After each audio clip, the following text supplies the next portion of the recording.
بسم اللہ الرحمن الرحیم۔ صرف 5 منٹ کا مدرسہ قرآن و حدیث کی روشنی میں 30 ربیع الثانی۔ نمبر 1، اسلامی تاریخ۔ مدینہ منورہ میں حضور صلی اللہ علیہ وسلم کا استقبال۔ قباء میں 14 دن قیام فرما کر رسول اللہ صلی اللہ علیہ وسلم مدینہ طیبہ کے لیے روانہ ہو گئے۔ جب لوگوں کو آپ صلی اللہ علیہ وسلم کے تشریف لانے کا علم ہوا تو خوشی میں سب کے سب باہر نکل آئے اور سڑک کے کنارے کھڑے ہو گئے۔ سارا مدینہ اللہ اکبر کے نعروں سے گونج اٹھا۔ انصار کی بچیاں خوشی کے عالم میں یہ اشعار پڑھنے لگیں: طلع البدر علينا من ثنيات الوداع وجب الشكر علينا ما دعا لله داع أيها المبعوث فينا جئت بالأمر المطاع۔ رسول اللہ صلی اللہ علیہ وسلم کی آمد ایسی ہے گویا کہ وداع پہاڑ کی گھاٹیوں سے 14ویں کا چاند نکل آیا ہو، لہذا جب تک دنیا میں اللہ تعالی کا نام لینے والا باقی رہے گا ان کا شکر ہم پر واجب رہے گا۔ اے ہم میں مبعوث ہونے والے، آپ ماننے والے احکامات لائے ہیں اور بنو نجار کی لڑکیاں دف بجا بجا کر گا رہی ہیں: نحن جوار من بنی النجار یا حبذا محمد من جار۔ ہم خاندان نجار کی لڑکیاں ہیں، محمد صلی اللہ علیہ وسلم کیا ہی اچھے پڑوسی ہیں۔ حضرت انس بن مالک رضی اللہ تعالی عنہ فرماتے ہیں کہ میں نے کوئی دن اس سے زیادہ حسین اور روشن نہیں دیکھا جس دن رسول اللہ صلی اللہ علیہ وسلم ہمارے یہاں مدینہ تشریف لائے۔ نمبر 2، حضور صلی اللہ علیہ وسلم کا معجزہ، قلعہ فتح ہونا۔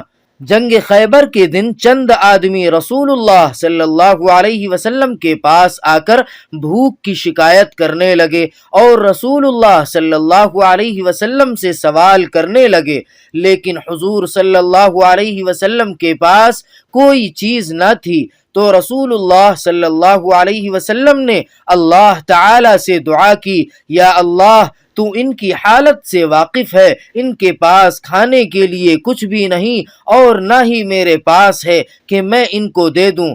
یا اللہ، تو ان کے لیے خیبر کا ایسا قلعہ فتح کر دے جو سب قلعوں میں مال و دولت کے اعتبار سے زیادہ فراوانی رکھتا ہو۔ چنانچہ اللہ تعالی نے صعب بن معاذ کا قلعہ فتح کر دیا جو خیبر کے سب قلعوں میں مالدار تھا۔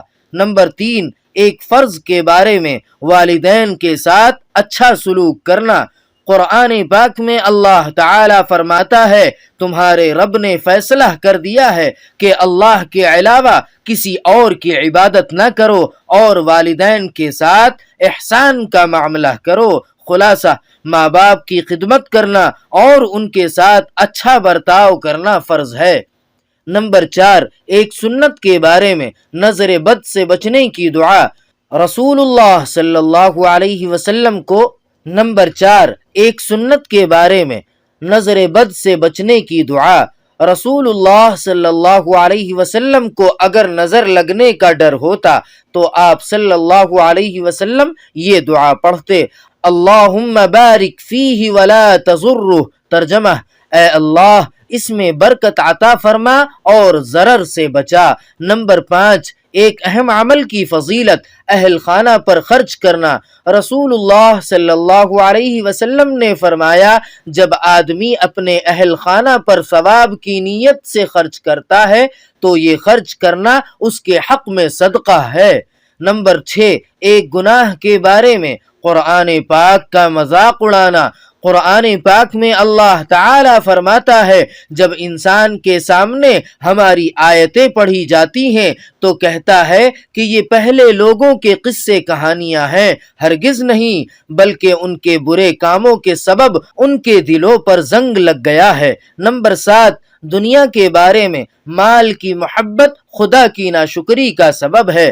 قرآن پاک میں اللہ تعالی فرماتا ہے: انسان اپنے رب کا بڑا ہی ناشکرا ہے، حالانکہ اس کو اس کی بھی خبر ہے، اور وہ ایسا معاملہ اس لیے کرتا ہے کہ اس کو مال کی محبت زیادہ ہے۔ نمبر 8، آخرت کے بارے میں ہر شخص موت کے بعد افسوس کرے گا۔ رسول اللہ صلی اللہ علیہ وسلم نے فرمایا، ہر شخص موت کے بعد افسوس کرے گا۔ صحابہ کرام رضی اللہ عنہم نے عرض کیا، یا رسول اللہ، کس بات کا افسوس کرے گا؟ آپ صلی اللہ علیہ وسلم نے فرمایا، اگر نیک ہے تو زیادہ نیکی نہ کرنے کا افسوس کرے گا، اور اگر گنہگار ہے تو گناہ سے نہ رکنے پر افسوس کرے گا۔ نمبر 9، طب نبوی سے علاج، تلبینہ سے علاج۔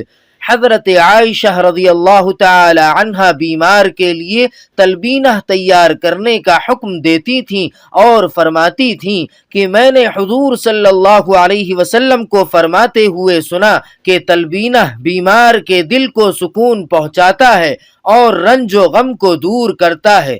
فائدہ: جو یعنی برلی کو کوٹ کر دودھ میں پکانے کے بعد مٹھاس کے لیے اس میں شہد ڈالا جاتا ہے، اس کو تلبینہ کہتے ہیں۔